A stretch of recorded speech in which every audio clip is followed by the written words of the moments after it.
ये जो युद्ध भूमि है ये हम सबके लिए पावन भूमि है। इस भूमि ने एक संदेश हमको दिया।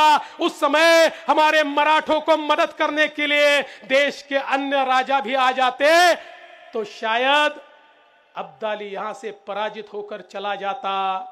वैसे तो अब्दाली भले ही उस मुहिम को जीता हो, लेकिन मन से इतना पराजित हुआ कि वापस मुड़कर भारत की ओर नहीं आ पाया।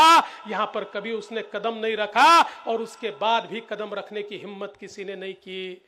लेकिन मैं ऐसा मानता हूं कि उस समय भी अगर हम एक होते तो सेफ होते।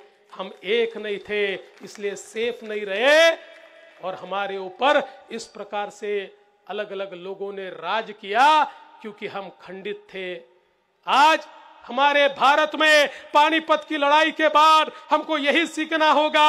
हमको जाति, प्रांत, भाषा के भेद भुलाकर हम समूचे हिंदुस्तानी एक हैं, हम सारे भारतीय एक हैं। इस प्रकार की भूमिका को रखते हुए देश का दुश्मन कौन है इसको समझते हुए अगर हम सब लोग एक साथ आगे बढ़ेंगे तो हमारे प्रधानमंत्री माननीय नरेंद्र मोदी जी ने जो विकसित भारत का नारा दिया है, जो स्वप्न देखा है, उस स्वप्न को हम एक कर पाएंगे, उस स्वप्न को हम पूर्ण कर पाएंगे। लेकिन फिर एक बार अगर हम लोग नापाक इरादों से हमारे देश में काम करने वाली ताकतें जो इस देश को खंड खंड में खंडित करना चाहती है, जन जन को विखंडित करना चाहती है, इस प्रकार की इस सारी मनसूबों को अगर हम लोग उसके सामने हार जाते हैं तो युद्ध में भी हारेंगे और हमारा देश भी खंडित होगा।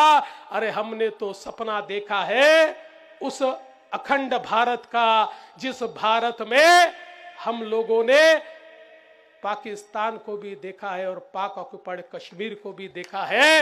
ये हमारा सपना है जिसको हमें पूरा करना है, लेकिन उसको पूरा करने के लिए हम सभी को एकत्रित होना पड़ेगा।